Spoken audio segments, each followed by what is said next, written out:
ನನ್ನ ಹೃದಯ ಬಾಂಧವರೇ, ಹಳೆ ಕಾಲದ ದೇವಸ್ಥಾನ ಫೋಟೋ ಹಾಕಿದ್ದಾರೆ ನೋಡಿ, ಸರ್ಕಾರದ ಬೋರ್ಡು. ಆ ಬೋರ್ಡಲ್ಲಿರೋದು ಹೊಯ್ಸಳರ ಆಳ್ವಿಕೆಯಲ್ಲಿ ಕಟ್ಟಿದ ದೇವಸ್ಥಾನ. ಈಗ ಅಲ್ಲಿಗೆ ಹೋಗ್ತಿರೋದು, ಕೊನೆವರೆಗೂ ಮಿಸ್ ಮಾಡ್ದಂಗೆ ವೀಡಿಯೋ ನೋಡಿ. ಅಲ್ಲಿಗೆ ಹೋಗ್ಬಿಟ್ಟು ದೇವಸ್ಥಾನ ಆಗಿದೆ ನೋಡೋಣ ಫ್ರೆಂಡ್ಸ್. ಹೇಳ್ದಂಗೆ ದೇವಸ್ಥಾನದ ಹತ್ರ ಬಂದುಬಿಟ್ಟು, ಈ ಊರ ಹೆಸರು ಬಂದು ದೊಡ್ಡ ಗದ್ದವಳ್ಳಿ. ಇದು ಹೊಯ್ಸಳರ ರಾಜರ ಆಳ್ವಿಕೆಯಲ್ಲಿ ವಿಷ್ಣುವರ್ಧನ್ ರಾಜ ಅವರು ಕಟ್ಟಿಸಿದ್ದು 1114 ಅಬ್ಬಬ್ಬಬ್ಬಬ್ಬ, ಹೇಗಿದೆ ನೋಡಿ ದೇವಸ್ಥಾನ. ಹಳೆ ಕಾಲದ ದೇವಸ್ಥಾನ ಕ್ಲೀನಾಗಿ ನೋಡ್ಕೊಂಡ್ರೆ ಎಷ್ಟು ವರ್ಷ ಏನೂ ಆಗಲ್ಲ, ಹಾಗೆ ಚೆನ್ನಾಗಿರುತ್ತೆ, ಏನೂ ಆಗಲ್ಲ ಅಂತಲೇ ಹೇಳ್ತಾರೆ. ಅಷ್ಟು ಅದ್ಭುತವಾಗಿ ಒಂದು ಚೂರು ಏನಾಗ್ದಂಗೆ ಕಾಪಾಡ್ಕೊಂಬಂದಿದ್ದಾರೆ. ಅವರಿಗೆ ಧನ್ಯವಾದಗಳು. ನಮ್ಮ ಸರ್ಕಾರ ಹೀಗೆ ನೋಡ್ಕೊಂಡು ಹೋದರೆ ನಮ್ಮ ಜನ್ರೇಷನಿಂದ ನಮ್ಮ ಮಕ್ಕಳು ಮೊಮ್ಮಕ್ಕಳ ಜನ್ರೇಷನ್ವರೆಗೂ ಇರುತ್ತೆ. ಸರಿ ಬನ್ನಿ, ಕಾಲು ತೊಳೆದಾಯ್ತು, ಈಗ ಒಳಗಡೆ ಹೋಗ್ತಾ ಇದ್ದೀವಿ.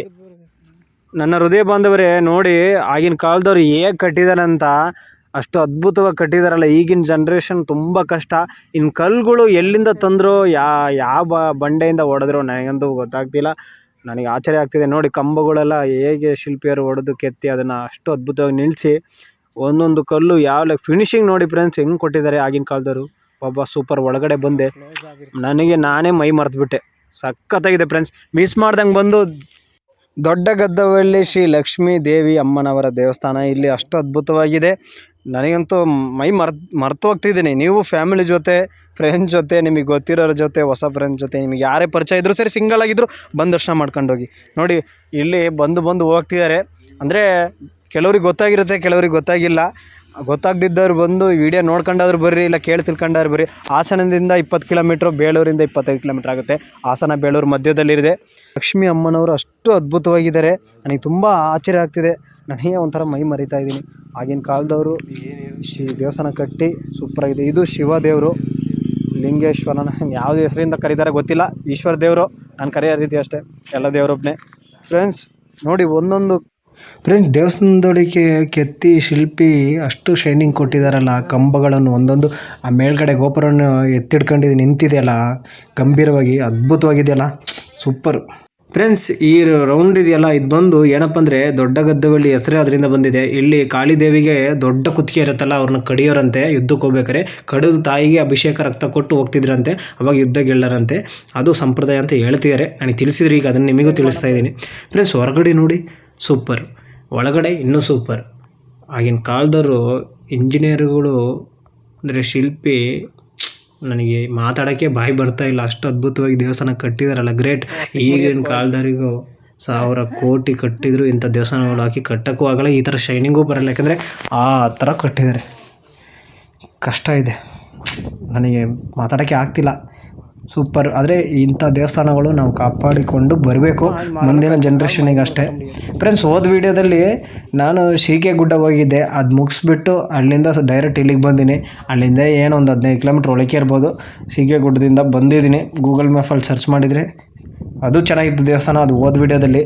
ಫ್ರೆಂಡ್ಸ್ ಇದು ನೋಡಿ, ಎಲ್ಲ ಪೂರ್ತಿ ಸೂಪರ್, ಸಕ್ಕತ್ತಾಗಿದೆ, ಮಾತಾಡೋಂಗಿಲ್ಲ. ನೀವು ಮಿಸ್ ಮಾಡ್ದಂಗೆ ಫ್ಯಾಮಿಲಿ ಜೊತೆ ಬಂದು ದರ್ಶನ ಮಾಡ್ಕೊಂಡು ಹೋಗಬೇಕು. ಫ್ರೆಂಡ್ಸ್ ಈ ಕಡೆ ಕೆರೆ ಇದೆ, ಇಲ್ಲಿ ಕ್ಲೋಸ್ ಮಾಡಿದ್ದಾರೆ, ಬೀಗ ಹಾಕಿದ್ದಾರೆ. ಏನಾದ್ರು ಪೂಜೆ ಜಾತ್ರೆ ದಿನ ಬಂದು ಇಲ್ಲಿ ಕೆರೆಯಿಂದ ನೀರು ತಗೊಂಡೋಗಿ ಅಲಂಕಾರ, ಅಭಿಷೇಕ, ಇನ್ನು ನಾನಾ ರೀತಿ ತೀರ್ಥಕ್ಕೂ ಎಲ್ಲ ಬೆಳೆಸ್ತಾರೇನಪ್ಪ. ಆರಾಮಾಗಿದೆ, ಸೂಪರ್. ನೋಡಿ ಮೈ ಮರೆತು ಹೋಗ್ತಿದೆ, ಸೂಪರ್. ನಿಜವಾಗ್ಲೂ ಸುಳ್ಳು ಹೇಳ್ತಿದ್ದೀನಂತಲ್ಲ, ವೀಡಿಯೋದಲ್ಲಿ ನೀವೇ ನೋಡ್ತೀರಾ. ನಿಜವಾಗ್ಲೂ ಬನ್ನಿ ಫ್ರೆಂಡ್ಸ್, ಸಕ್ಕತ್ತಾಗಿದೆ. ನೋಡಿದರೆ ಪೇಂಟಿಂಗ್ ಮಾಡ್ದಂಗೆ ಇದೆ ಫ್ರೆಂಡ್ಸ್, ಆದರೆ ಪೇಂಟಿಂಗ್ ಏನು ಮಾಡಿಲ್ಲ. ಆಗಿನ ಕಾಲದ ಕಲ್ಲು ಆ ಥರ ಇದೆ, ಶೈನಿಂಗ್ ಸಕ್ಕತ್ತಾಗಿದೆ. ಒಂದೊಂದು ಇಂಚು ಅಷ್ಟು ಕ್ಲೀನಾಗಿ ಕೆತ್ತಿದ್ದಾರೆ ಶಿಲ್ಪಿಗಳು. ದೇವಸ್ಥಾನ ಕಟ್ಟಿರೋರು ಯಾವ ಪ್ಲ್ಯಾನ್ ಇಂಜಿ ತಲೆ ಓಡಿಸಿ ಕಟ್ಟಿದ್ರೇನಪ್ಪ, ನಿಜವಾಗ್ಲೂ ಸಕ್ಕತ್ತಾಗಿ ಕಟ್ಟಿದ್ದಾರೆ ಮಾತ್ರ, ಸೂಪರಾಗಿದೆ. ಅಂದರೆ ಇತಿಹಾಸ ಇದೆ ಇದಕ್ಕೆ. ಅಂದರೆ ಇಲ್ಲಿ ಬಂದು ನೀವು ಕೇಳಿ ತಿಳ್ಕೊಳ್ಳಿ ಫ್ರೆಂಡ್ಸ್. ನಮ್ಮ ಜೀರೋ ಲೈಫ್ ಚಾನಲ್ ನೋಡ್ತಿದ್ರೆ ಸಬ್ಸ್ಕ್ರೈಬ್ ಮಾಡ್ಕೊಳ್ಳಿ, ಹಾಗೆ ಪಕ್ಕದಲ್ಲಿರೋ ಬೆಲ್ಲನ್ನು ಕ್ಲಿಕ್ ಮಾಡಿ. ನಾವು ಹಾಕೋ ವಿಡಿಯೋ ತಕ್ಷಣ ಬರುತ್ತೆ. ಕೊನೆವರೆಗೂ ವಿಡಿಯೋ ನೋಡಿ ಮನಸಾರೆ ಇಷ್ಟ ಆದರೆ ಲೈಕ್ ಮಾಡ್ತೀರಾ ಅಂದ್ಕೊಂಡಿನಿ. ನಿಮ್ಮ ಖುಷಿ. ನಾನು ಮಾಡೋ ವಿಡಿಯೋದಲ್ಲಿ ಬಿಲ್ಡಪ್ ಕೊಟ್ಕೊಂಡು ಭಯಂಕರವಾಗಿದೆ, ಅಬ್ಬರವಾಗಿದೆ, ಅದ್ದೂರಿಯಾಗಿದೆ. ನಮ್ಮ ಸಿಂಪಲಾಗಿದ್ದರೆ ಸಾಕು ಫ್ರೆಂಡ್ಸ್. ಸಮಾಧಾನವಾಗಿ ಏನಿದೆಯೋ ಅದನ್ನೇ ಹೇಳಿ ತಿಳಿಸ್ತೀನಿ.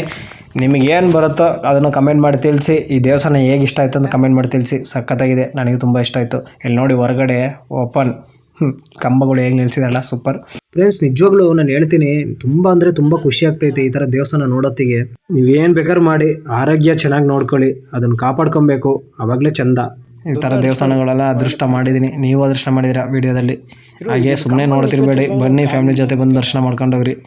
ಫ್ರೀ ಇದ್ದರೆ ನೀವು ಬಂದು ಈ ಥರ ದೇವಸ್ಥಾನಗಳು ಕಮೆಂಟ್ ಮಾಡಿ ತಿಳಿಸಿ. ನಿಮ್ಮ ಊರ ಪಕ್ಕದಲ್ಲಿದ್ದರೆ ಅದನ್ನು ವೀಡಿಯೋ ಬಂದು ಮಾಡ್ಕೊಂಡು ಎಲ್ಲರಿಗೂ ತಿಳಿಸ್ತೀನಿ.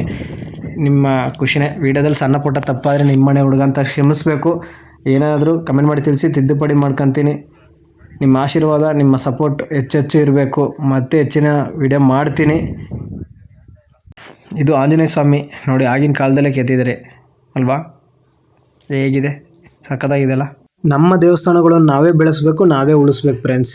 ಈ ಕಡೆ ಆರಾಮಾಗಿದೆ, ಮರದ ಕೆಳಗಡೆ ಕೂತ್ಕೊಂಡು ಬಂದರೆ ಫ್ಯಾಮಿಲಿ ಜೊತೆ ಊಟ ಮಾಡ್ಕೊಂಡು ಹೋಗ್ಬೋದು ಫ್ರೆಂಡ್ಸ್. ಮಿಸ್ ಮಾಡ್ದಂಗೆ ಬನ್ನಿ.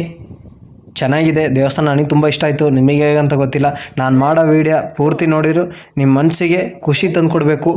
ಅಷ್ಟು ಲೈಕ್ ಬರಲಿ, ಇಷ್ಟು ಲೈಕ್ ವ್ಯೂಸ್ ಹೋಗಲಿ ಅನ್ನೋ ಅಭಿಪ್ರಾಯ ಇಲ್ಲ. ನೀವು ನೋಡೋ ಸಮಯ ಅದಕ್ಕೆ ತಕ್ಕನಂಗೆ ಖುಷಿಯಿಂದ ನೋಡಿ ಒಂದು ಸ್ವಲ್ಪ ಸಮಾಧಾನ ಆಗಬೇಕು, ಅಷ್ಟೇ ನನ್ನ ಅಭಿಪ್ರಾಯ. ನನಗೆ 1 ಕೋಟಿ ವ್ಯೂಸ್ ಬರಬೇಕು, 1 ಕೋಟಿ ಲೈಕ್ ಬರಬೇಕು ಅನ್ನೋ ಅಭಿಪ್ರಾಯ ಇಲ್ಲ. ಕೊಡೋ ಟೈಮಿಗೆ ತಕ್ಕಂತೆ ನನ್ನ ವೀಡಿಯೋದಲ್ಲಿ ನಿಮಗೆ ಖುಷಿ ಕೊಡಬೇಕು, ಅಷ್ಟೇ ನನ್ನ ಅಭಿಪ್ರಾಯ. ಈಗ ನಿಮಗೆ ಖುಷಿ ಇದೆಯೋ ಇಲ್ಲ ಬೇಜಾರಾಗಿದೆ ನನಗೆ ಗೊತ್ತಿಲ್ಲ, ಖುಷಿ ಅಂತೂ ಇರುತ್ತೆ. ಇಂಥ ದೇವಸ್ಥಾನ ನೋಡಿದಿರಾ ನೀವು, ಅದಕ್ಕೆ ನನ್ನ ಅಭಿಪ್ರಾಯ. ಯಾರ ಮಾತು ಕೇಳಕ್ಕೆ ಹೋಗ್ಬೇಡಿ, ಮನಸ್ಸಲ್ಲಿ ಏನು ಅಭಿಪ್ರಾಯ ಇದೆ ಅದನ್ನು ಮಾಡಿ. ಮತ್ತೆ ಮುಂದಿನ ವಿಡಿಯೋದಲ್ಲಿ ಸಿಗೋಣ. ಕೊನೆವರೆಗೂ ನೋಡಿದ್ದಕ್ಕೆ ತುಂಬ ಧನ್ಯವಾದ. ಈ ಕಡೆ ಏನೂ ಇಲ್ಲ, ಸಿಕ್ಕಾಪಟ್ಟೆ ಬಿಸಿಲು. ಫ್ರೆಂಡ್ಸ್, ನಿಮ್ಮ ಊರ ಸೈಡ್ ಈ ಥರ ದೇವಸ್ಥಾನಗಳಿದ್ದರೆ ದಯವಿಟ್ಟು ಅದನ್ನು ಕಾಪಾಡಿ. ಏಕೆಂದರೆ ಕೈ ಬಿಡಬೇಡಿ. ಯಾರೋ ಏನಾರು ಮಾಡ್ಕೊಳ್ಳಿ ಅಂತಲ್ಲ, ನಮ್ಮ ದೇವಸ್ಥಾನ ನಾವೇ ಕಾಪಾಡಬೇಕು. ಹೀಗೆ ಮುಂದುವರ್ಸ್ತಾ ಹೋದರೆ ಮುಂದಿನ ಜನ್ರೇಷನ್ ಅವರು ಖುಷಿ ಪಡ್ತಾರೆ. 1100ರಲ್ಲೇ ಕಟ್ಟಿದೆ ಅಂದರೆ ಲೆಕ್ಕ ಹಾಕಿ ಎಷ್ಟು ವರ್ಷ ಆಯ್ತಂತ.